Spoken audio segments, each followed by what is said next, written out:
እግዚአብሔር አብርሃምን ፈተነው። አብርሃም አለው፣ እርሱም አቤት አለው አለ። እግዚአብሔርም የምትወደውን አንዱን ልጅህን ይስሐቅን ይዘህ ወደ ሞሪያ ምድር ሂድ፣ እኔ በማመለክትህ በአንዱ ተራራ ላይ የሚቃጠል መሥዋዕት አድርገህ ሰዋው አለው።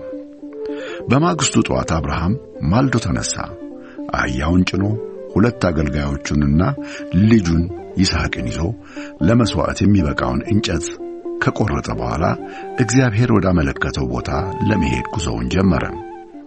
በሦስተኛው ቀን አብርሃም ቀና ብሎ ቦታውን ከሩቅ ተመለከተ። አገልጋዮቹን እናንተ አህያውን ይዛችሁ እዚህ ቆዩን፣ እኔና ልጄ ግን ወደዚያ ሄደን ለእግዚአብሔር ሰግደን እንመለሳለን አላቸው። አብርሃም ለሚቃጠል መሥዋዕት የሚሆነውን እንጨት ወስዶ ልጁን ይስሐቅን አሸከመው። እሳቱንና ቢላውንም ራሱ ያዘ። ሁለቱም አብረው ሄዱ። ይስሐቅም አባቱን አብርሃምን አባቴ ሆይ አለው። አብርሃምም እነሆኛለሁ ልጄ አለው። ይስሐቅም እሳቱና እንጨቱ ይኸው፣ ነገር ግን የሚቃጠል መሥዋዕት የት አለ ብሎ ጠየቀ።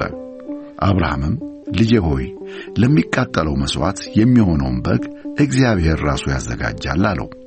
ሁለቱም አብረው ጉዟቸውን ቀጠሉ። እግዚአብሔር ወዳመለከተው ቦታ እንደደረሱ አብርሃም መሠዊያ ሠራ፣ በላዩም ላይ እንጨት ረበረበ። ልጁን ይስሐቅንም አስሮ በመሠዊያ እንጨቱ ላይ አጋደመው። ከዚያም ልጁን ለማረድ እጁን ዘርግቶ ቢላውን አነሣ። የእግዚአብሔር መልአክ ግን ከሰማይ አብርሃም አብርሃም ብሎ ጠራው። አብርሃምም እነሆ አለሁ አለ።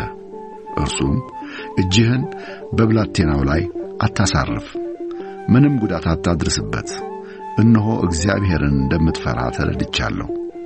ልጅህን ያውም አንዱን ልጅህን ለእኔ ለመሠዋት አልሳሳህምና አለው። አብርሃምም ቀና ብሎ ሲመለከት በቁጥቋጦ መካከል ቀንዶቹ የተጠላለፈ አንድ አውራ በግ ከበስተኋላው አየ። ወደዚያው ሄዶ በጉን አመጣና የሚቃጠል መሥዋዕት አድርጎ ሰዋው። ከዚህም የተነሣ አብርሃም የዛን ስፍራ ስም እግዚአብሔር ያዘጋጃል ብሎ ጠራው። እስከ ዛሬ ድረስ በእግዚአብሔር ተራራ ላይ ይሰጣል ተብሎ ይነገራል።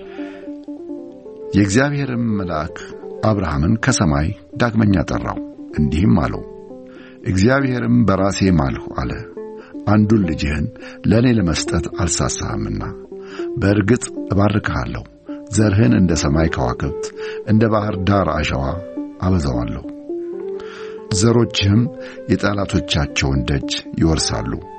ቃሌን ስለሰማህ የምድር ሕዝቦች ሁሉ በዘርህ ይባረካሉ።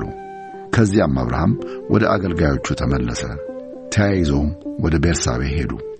አብርሃምም በቤርሳቤህ ኖረ።